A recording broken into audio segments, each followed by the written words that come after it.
나는 좁은 보행자 다리를 건너며 친구를 위해 어떤 선물을 고를지 고민하고 있었습니다. 닉은 마침내 그의 소울메이트를 만났고 결혼하기로 결정했습니다. 우리는 군대 때부터 친구였으며 그는 나를 최고의 남자로 초대했습니다. 결혼한 지 오래된 레지나와 저는 사고 후 병원에 도착했을 때 만났고 주간 근무 시간 동안 저를 돌봐주던 간호사였습니다. 그녀는 저와 모든 환자들에게 정말 친절했지만 병원에 왔을 때는 정말 친절했습니다. 내 방으로 들어와서 나는 서로에 대한 매력이 상호적인 것처럼 느껴졌다. 내가 깨어났을 때 그녀의 천사 같은 목소리가 즉시 나를 강타했고 그 순간 내 옆에 서 있던 그녀는 나에게 며칠 동안 병원에 머물렀던 기분이 어떤지 물었고 언제 입원했는지 물었습니다.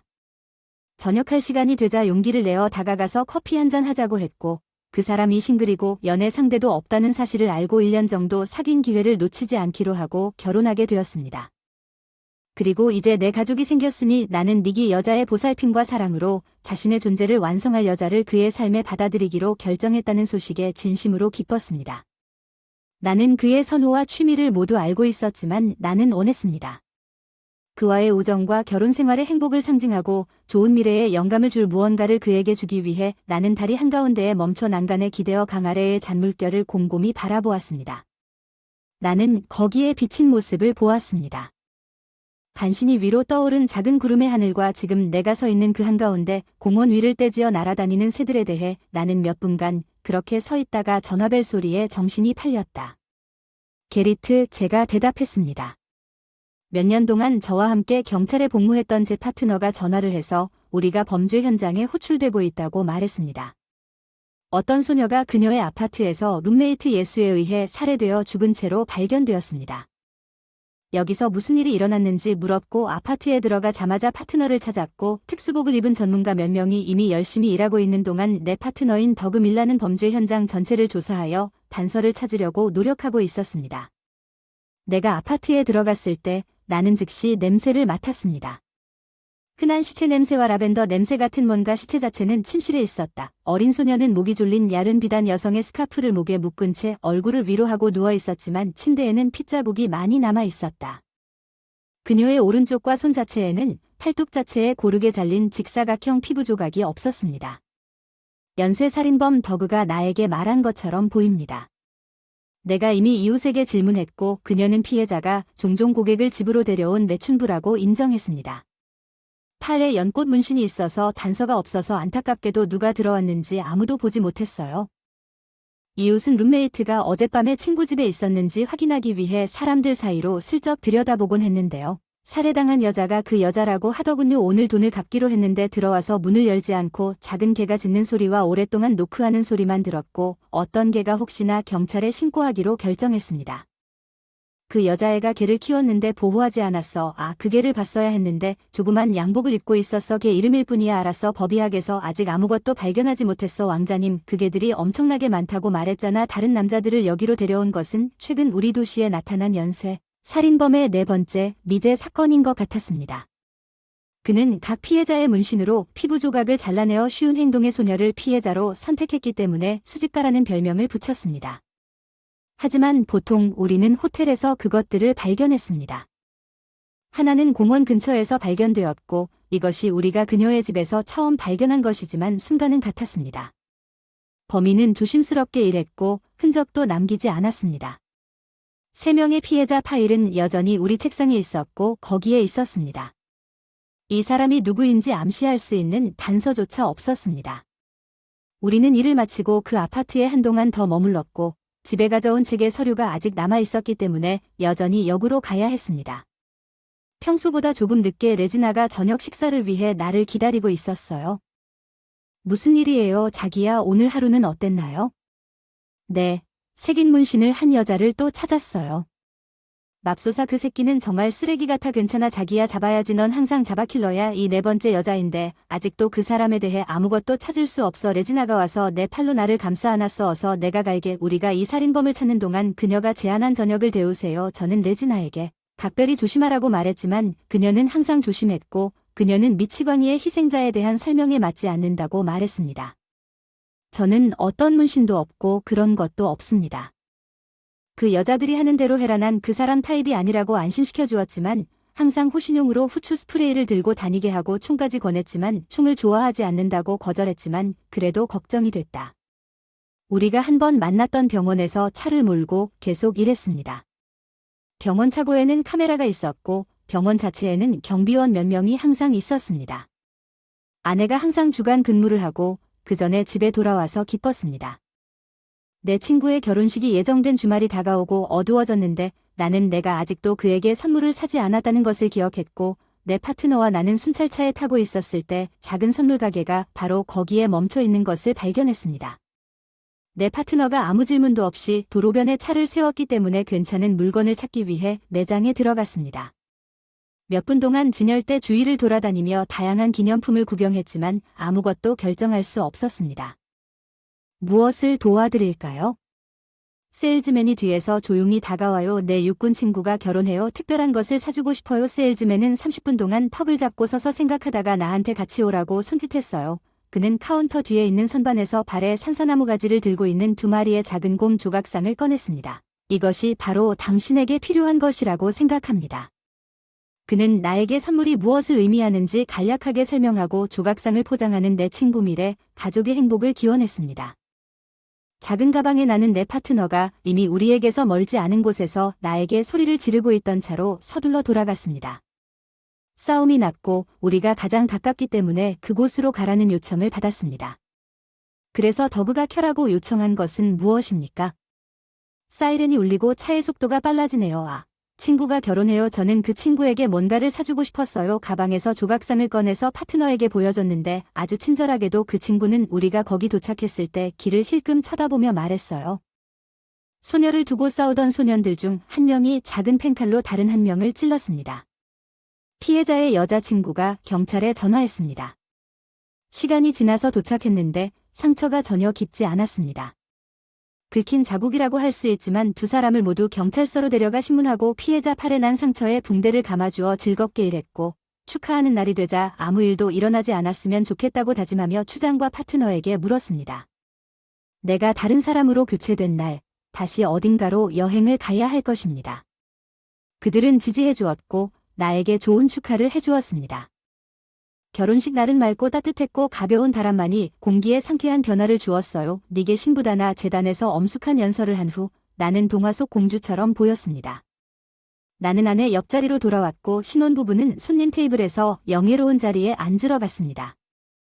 그녀는 너무 아름답습니다. 레지나가 말했어요. 네, 그가 선택해서 기뻐요. 그녀 나는 내 아내의 질투하는 눈빛을 느꼈지만 여전히 당신이 가장 예쁘다고 생각합니다. 당신은 짜증나. 그녀는 나에게 키스했습니다. 갈라는 화려하게 갔다. 손님은 유쾌하게 축하했습니다. 닉은 내 선물을 매우 좋아했습니다. 그는 나를 안고 나를 두드렸다. 닉 작별 인사 결혼 생활에 오신 것을 환영합니다. 감사합니다. 존 저녁이 깊어가고 레지나와 저는 정중하게 작별 인사를 한 후 집으로 가려고 했습니다. 파티에서 술은 많이 마시지 못했을 뿐입니다. 허락을 받았기 때문에 자신감이 생겨 운전을 하게 되었는데 아내는 유혹에 넘어가 머리가 어지러울 정도로 술에 취하기로 했습니다. 특히 내일 쉬는 날이라 집에 잘 돌아왔지만 차에서 나오자마자 말이죠. 차 그녀는 나를 침대에 데려가려고 나에게 매달리기 시작했습니다. 우리는 좋은 섹스하는 것을 좋아합니다. 나는 그녀가 침대에서 하는 일을 항상 좋아했습니다. 그녀는 이번에도 우리가 끝나자마자 나를 정말 망쳤습니다. 내 휴대폰에서 삐 소리가 났습니다.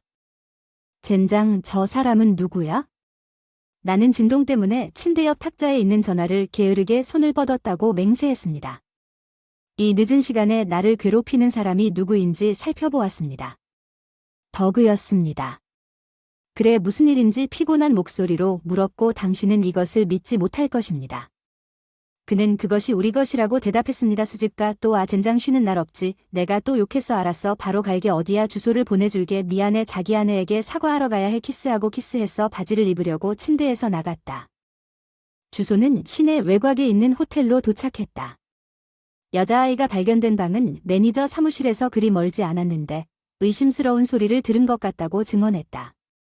분명 방을 주문한 여자가 혼자 가는 게 아닌 걸 보고 바로 확인하러 가지 않았지만 그래도 의심이 들어서 확인하러 가보기로 했고 창문 너머로 보니 피가 흩뿌려진 여자의 시체가 보였다.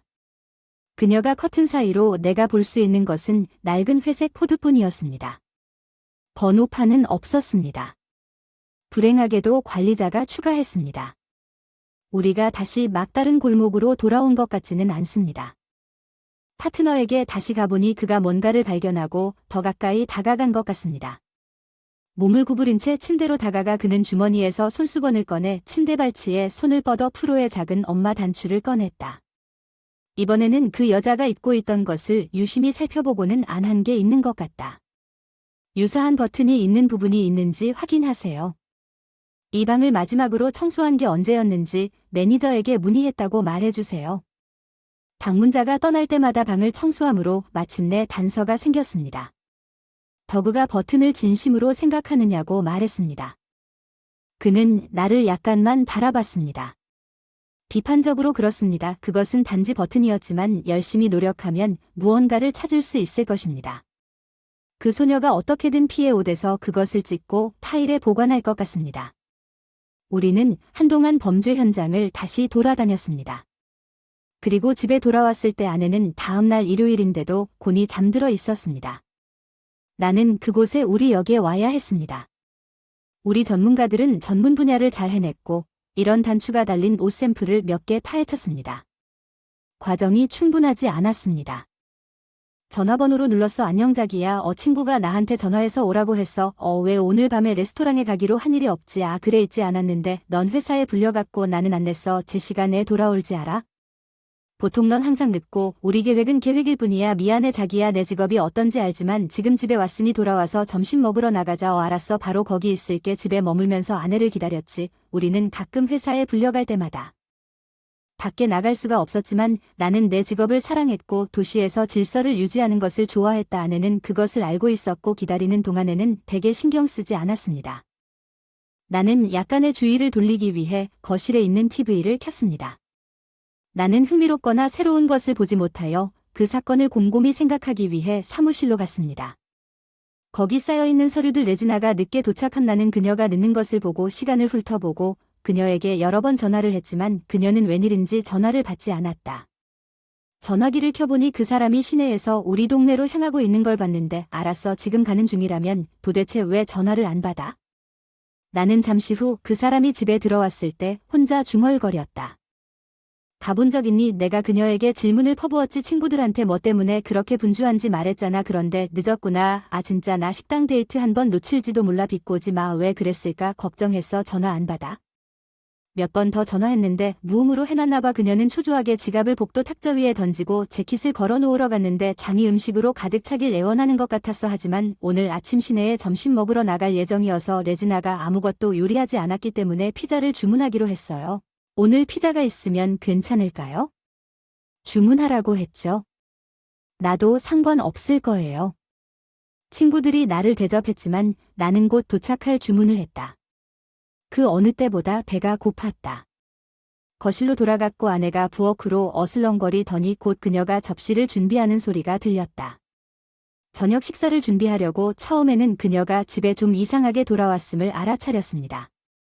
무슨 일인지 묻고 싶었지만 그녀의 얼굴 표정을 보니 그녀가 내내 나에게 대답하지 않을 것이라는 것을 깨달았습니다.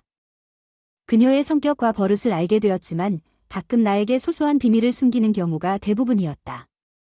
대부분 오늘은 나를 위해 서프라이즈를 준비하거나 그런 일을 할 때였다.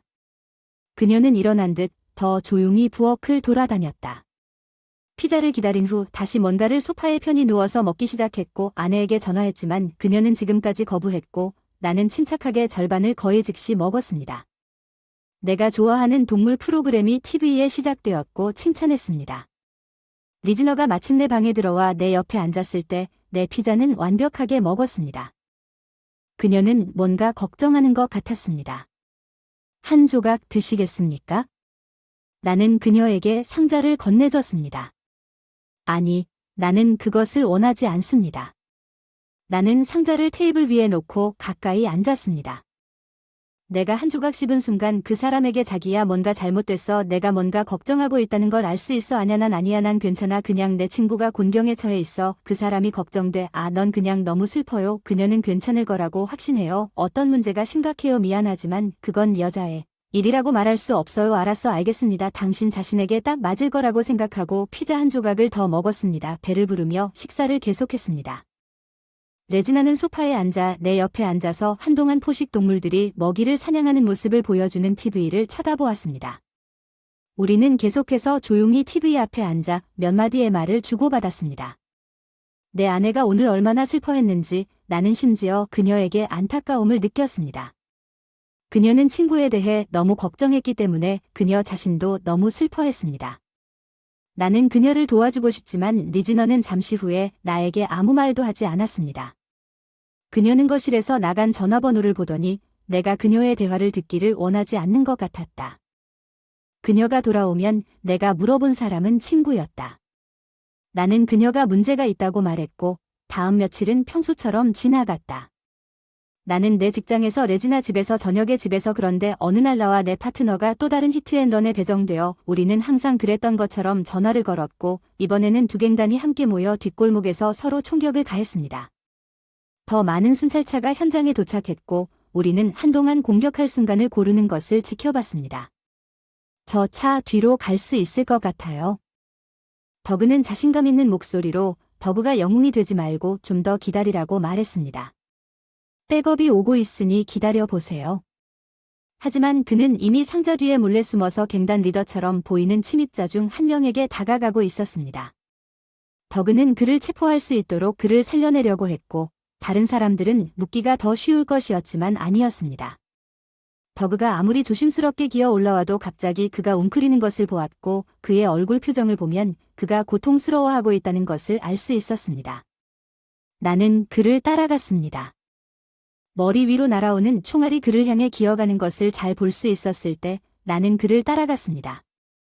그 사람이 총알을 맞았다고 나는 그 사람에게 달려가서 범죄자들에게 반격을 가했고 어떤 기적에 의해 나는 총에 맞지 않고 그 사람을 다시 차로 끌고 갈 수 있었어. 이봐 내가 너한테 가지 말라고 했어. 거의 잡힐 뻔했어. 그 사람이 중얼거렸어. 나는 그의 상처를 보았고 총알이 그의 옆구리를 쳤고 그 안에 박힌 것 같았습니다. 당신은 방탄복을 입지 않았습니다. 나는 그가 항상 얼마나 조심했는지 궁금했습니다. 시간이 없었습니다. 나는 서둘렀습니다. 보통 그 사람은 운이 좋다고 중얼거렸고 그게 내가 말한 전부였죠. 그런 다음 경찰관이 부상을 입었다고 무전으로 보냈습니다. 파트너를 더 편안하게 만들고 나머지 경찰과 함께 가능한 모든 방법으로 범죄자를 계속 체포하기 시작했고 곧 멈출 수 있었습니다. 그들 중 절반은 서로를 죽였지만 그중 한 명이 다른 차에서 경찰관을 겨냥하고 있다는 것을 알았을 때 나는 총을 쏴야 했고 나머지는 수갑을 채워 차에 실렸을 때 나는 시간을 낭비하지 않고 내 파트너를 태워주었습니다. 좌석을 켜고 사이렌을 켜고 맹렬한 속도로 병원으로 운전했습니다. 가장 가까운 병원은 레지나가 일했던 곳이었지만 파트너를 팔에 안고 경찰관이 부상을 입었고 즉시 모든 의사와 간호사의 도움이 필요하다고 소리치기 시작했습니다. 그를 치료하기 시작했고 그를 체육관에 올려놓고 수술실로 데려갔습니다. 로비에서 결과를 듣기 위해 기다리고 있었습니다. 이 시점에서 아내가 여기서 일했다는 사실도 잊어버렸습니다. 아내가 나에게 다가올 때까지는 그렇지 않았습니다. 파트너가 걱정되어 현실로 돌아왔다는 소식을 들었습니다. 무슨 일이 있었는지 들었습니다. 그녀가 나를 부드럽게 안아줘서 정말 미안합니다. 그건 정말 어리석은 일이었습니다. 그는 그 세월 동안 항상 너무 조심스러웠습니다. 그의 첫 번째 부상은 괜찮습니다. 여기 최고의 의사들이 있습니다. 그의 상태가 그리 심각하지 않다는 소문을 들었습니다. 그는 괜찮을 것이라고 생각합니다. 몇 시간 후에도 그녀가 계속 저를 안심시켜 주었습니다. 더그는 방으로 끌려갔습니다. 의사는 서둘러서 나에게 이렇게 말했습니다. 그는 괜찮았지만 며칠 동안 병원에 있어야 한다고. 나는 그를 데려가는 방으로 달려갔다. 더그는 여전히 의식을 잃었습니다. 의사는 여전히 마취 상태에 있으니 잠시만 기다려 달라고 하고 모든 것이 괜찮은지 확인한 후 그가 떠났습니다. 우리 과장으로부터 전화가 왔습니다. 나는 더그와 함께 병원에 있다고 그에게 설명했습니다. 아직 여기 있을 필요는 없으며 적어도 내가 끝나자마자 그가 깨어날 때까지 파트너와 함께 있을 수 있다고 설명했습니다. 내 아내가 방에 들어왔다고. 아, 그럼 당신이 그 사람을 돌봐줄 거라 내가 물었지. 응, 그 사람 내 감시 목록에 있어. 그럼 그 사람은 좋은 손에 있어. 그녀가 다가와 나는 그녀의 손을 잡고 꽉 쥐었다. 그녀는 그녀와 함께 내 손을 쓰다듬었다. 반면에 의사는 일주일 지나면 괜찮아질 거라고 했으니 걱정하지 마세요. 그동안 저는 수다쟁이인 또 다른 파트너를 만났는데 솔직히 저를 조금 화나게 했습니다. 그는 대머리가 짧고 배도 컸기 때문입니다. 패스트푸드를 많이 먹는 것을 좋아했지만 그는 머리가 좋았고 더구와 내가 작업하고 있던 사건에 빠르게 대처했습니다. 그동안 우리가 변장하고 임시 문신을 한 가짜 경찰 소녀까지 2명의 매춘부가 더 살해되었습니다. 필요한 사람을 찾을 수 없었습니다. 그가 누구를 목표로 삼고 있는지 감지할 수 있었던 것 같습니다. 우리는 밤늦게 자정에 가까운 공원에서 마지막 희생자를 찾았습니다. 그 당시에는 보통 거기에 아무도 없었지만 이번에는 운이 좋았습니다.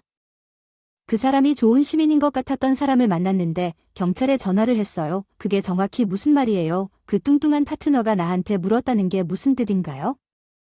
이제 할 일이 있어요. 우리는 다음과 같은 부상을 입은 모든 트라우마 센터를 추적해야 합니다. 그 사람이 원한다는 걸 알면서도 병원에 갈 거라고 진심으로 생각하는 거지. 내가 그 사람을 쳐다봤잖아. 내가 그 사람이라면 그런 짓은 안 했을 거라는 걸 알잖아. 그러면 그 사람이 바로 잡힐 텐데 어쩌면 그 사람이 오를지도 모르지만 우리가 계속해서 병원을 지켜봤지만 지금까지 아무도 상처를 입고 오지 않았다. 다음 날에도 비슷한 사례가 있었는데 알고 보니 두 친구는 식사를 두고 의견 차이가 있었고 다른 한 사람은 포크로 옆구리를 찔렀다. 증인이 여러 명 있어서 수배자가 아니었고 새 파트너가 옳았습니다. 우리는 눈에 띄지 않기로 결정했지만 만약 그렇다면 그는 약에 대해 한두 가지 알고 있거나 적어도 집에서 그런 상처를 치료하는 방법을 알고 있었습니다. 아내에 대한 생각은 보통 업무상 꼭 필요한 경우 외에는 아무것도 숨기지 않았고 기본적인 것만 말했어요. 다음날 아내가 나에 대해 걱정하지 않도록 자세한 내용은 말하지 않았습니다. 내가 방에 접근했을 때 내 파트너 더그가 다시 한번 내 아내가 그에게 말하는 것을 들었습니다. 그녀가 한때 나에게 말했던 것과 똑같은 부드러운 위안의 말을 그에게 속삭였습니다. 나는 심지어 약간 질투심을 느꼈지만 그녀가 정말로 그것을 감당할 수 있었습니까? 상상력이 나를 속인다. 최근 그녀가 감정적으로 나를 멀리하고 있다는 것을 알았습니다. 그녀가 왜 친구와의 문제를 비난하고 걱정하는지 몰랐지만 노크조차 하지 않고도 그 이상이라는 것을 알았습니다. 나는 방에 들어갔다. 레지나는 나를 볼 줄은 몰랐다는 듯 돌아섰다. 오존, 우리는 단지 당신에 대해 이야기하고 있었을 뿐이야. 그녀는 안녕 더그 잘 지내요. 나는 내 아내가 말한 것을 듣지 못한 것처럼 그에게 걸어갔습니다. 얘 빨리 직장에 복귀하고 싶어. 안달이 나는 걸 보면 아내는 천사야. 정말 배려심이 많아. 결혼한 이유를 알겠네. 붕대만 주는 게 아니라 말로 치료해주는 것 같아. 헤이 버디 기뻐요. 괜찮아. 나는 그를 방문하고 질투심을 숨기려고 노력하고 있었다. 늦은 오후 내 아내가 교대를 끝내고 우리는 함께 집에 가기로 결정했고 아내는 저녁을 요리하고 있었다. 나는 우리 회사의 최신 상황에 대해 계속 생각했다. 관계가 여전히 참을 수 없어서 레지나와 이야기하기로 했어요. 그녀의 부엌으로 들어갔죠. 당신에게서 꼭 듣고 싶은 말이 있어요. 예, 그녀는 평소에 천사 같은 목소리로 말했습니다. 우리 둘 다 힘든 일을 하고 있다는 걸 알지만 그게 우리를 막지는 못했어요. 내가 당신을 이해하지 못하기 전에 그녀는 냄비에 그레이비를 휘젓고 있다고 대답했습니다. 당신이 나와 조금 떨어져 있다는 것을 알 수 있습니다. 그것을 볼 수 있으며 그것이 당신 친구에 관한 것이라고 말하지 마십시오. 당신이 누구인지 믿을 수 없을 것입니다. 무슨 소리야? 먼 그녀가 난로에서 냄비를 꺼냈어. 난 그냥 느껴져. 우리 사이에 예전과 같은 애정이 없다는 걸 알고 있니? 솔직하게 말해봐. 다른 사람이 또 있어? 무슨 말을 하는 거 들렸어? 정신이 이상해. 오늘 더그는 그 사람이 당신이 그 사람과 바람을 피우고 있다는 것입니다. 당신은 직업에 정신이 없군요. 어떻게 그 사람이 당신의 친구라고 말할 수 있습니까? 그는 단지 당신의 파트너가 아닙니다. 게다가 어떻게 나에 대해 그렇게 생각할 수 있습니까? 그녀의 목소리에서 약간의 분노가 들리는 것인지 아니면 피부가 잘린 새로운 피해자를 발견할 때마다 느꼈던 스트레스의 영향일 수도 있고 그 사람의 크기를 결코 따라잡을 수 없다는 것을 깨달았습니다. 미안해요. 아마도 맞을 것입니다. 문제를 바로잡고 싶었지만 리지너는 매우 기분이 상하여 우리는 조용히 저녁을 먹었고 심지어 잠자리에 들 때에도 그녀는 담요를 감싸고 나에게 돌아서서 오늘 밤 아무것도 얻지 못한다고 말했습니다. 내 파트너에 대해 생각할 수 있지만 상황이 발생할 수 있습니다. 가장 신뢰할 수 있는 결혼에서도 바람 피우는 일이 가끔 발생한다는 이야기를 많이 들었습니다. TV에서 내 아내를 보는 것과 같은 인생 이야기에 관한 프로그램은 분명히 내 기억 속에만 있었는데 지금은 아직 마을의 살인자가 잡히지 않았다는 걱정 때문에 머리가 복잡했지만 아내를 스토킹한다는 의미가 아니라 아내를 더 따라가기 시작했고 아내가 누구와 어떻게, 누구와 함께 있는지 더 많이 듣기 시작했습니다.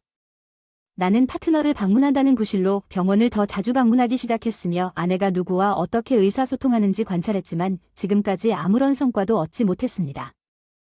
그에 대해 그는 곧 병원에서 퇴원했고 직장으로 복귀하게 되어 기뻤습니다.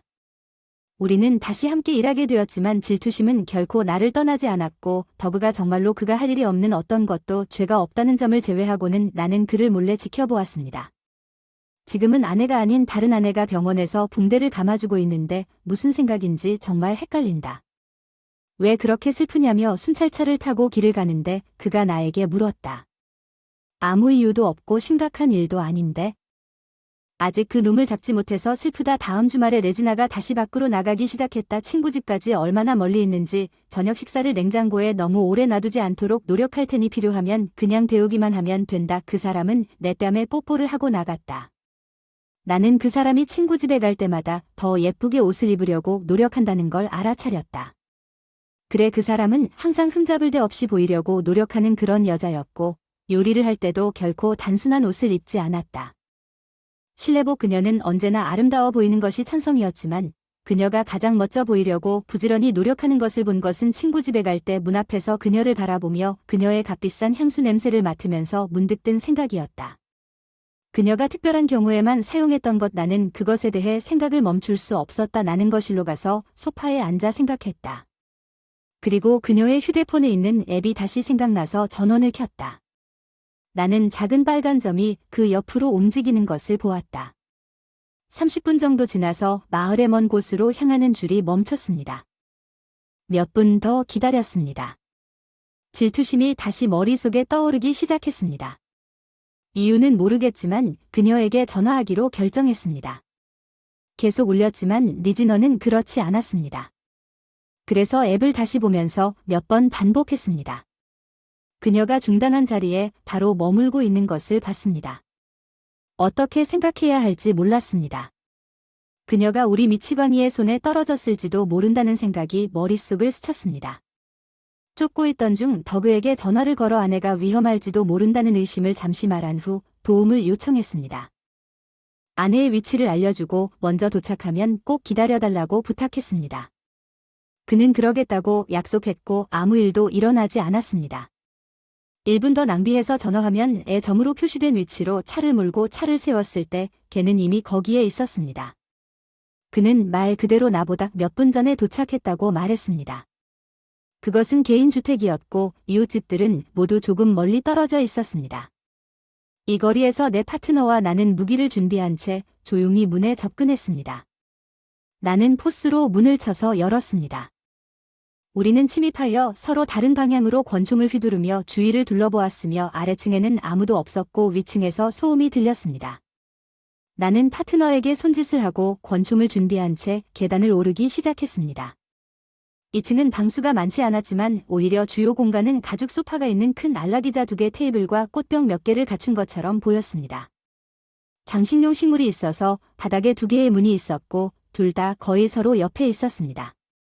첫 번째 문을 열 때 거기에서 작은 옷장만 발견했고 아무 생각 없이 두 번째 문으로 달려갔습니다.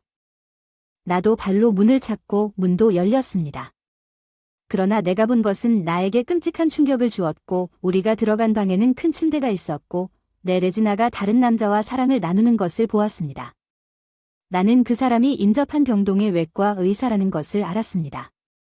내 아내가 사랑을 나누기 위해 가죽 옷을 입고 있는 것을 본 것은 그게 최악은 아니었지만 그것은 단순한 옷이 아니었습니다. 가죽 조각으로 만들어졌고 거기에는 희생자들의 문신이 새겨져 있었습니다. 나는 허리를 굽히지 않고 그 자리에서 비틀거리기만 했습니다. 내 무기난 둘 다 쳐다봤어. 레지나는 나를 봤을 때만 담요로 몸을 덮었고 그녀가 봤을 때 나는 그녀의 애인 옆구리에 커다란 흉터가 있는 것을 보았어. 아직 완전히 낫지 않았어. 너네 개자식들. 더그가 그를 묶어. 그 사람이야. 내가 더그가 그랬다고 소리쳤어. 그는 어렸을 때부터 무술가였고 상처받은 남자를 비틀는데 전혀 어려움이 없었습니다. 그러는 동안 나는 아내를 침대에 고정시켜 그녀의 특이한 옷차림이 무엇인지 물었습니다. 나는 그녀에게 무엇을 입고 있냐고 물었습니다. 당신은 빌어먹을 창녀입니다. 그녀는 방금 쳐다보았습니다. 조용히 나에게 지원을 요청했을 때, 경찰이 도착했을 때 그들은 지하실에 있는 집 전체를 수색했고 작은 욕조와 솔루션이 있는 특별한 방을 발견했습니다. 그곳에서 의사는 옷장에서 피부가 좋아 보이고 악화되지 않도록 피부 조각을 담그었습니다. 그들은 또한 마더 오브 펄 단추가 하나 없는 어두운 재킷을 발견했습니다. 또한 재킷에 핏자국이 있었습니다. 나중에 우리가 그와 레지나를 역으로 데려간 모든 희생자들의 피라는 것을 알게 되었습니다. 그녀는 오랜 신문 끝에 저에게 다음과 같이 인정했습니다. 그녀는 몇 달 동안 그를 만났지만 가장 인상 깊었던 것은 그 양복이 무엇인지 알고 있다는 그녀의 대답과 더 중요한 것은 그녀가 그 옷을 좋아한다는 것이었습니다. 그러나 그녀는 내가 조사를 할 때까지 자신의 행동에 대한 이유를 결코 밝히지 않았습니다. 나는 그들의 가족 중에 정신분열증 사례가 있다는 것을 알게 되었습니다. 그들은 둘 다 오랫동안 감옥에 갔습니다.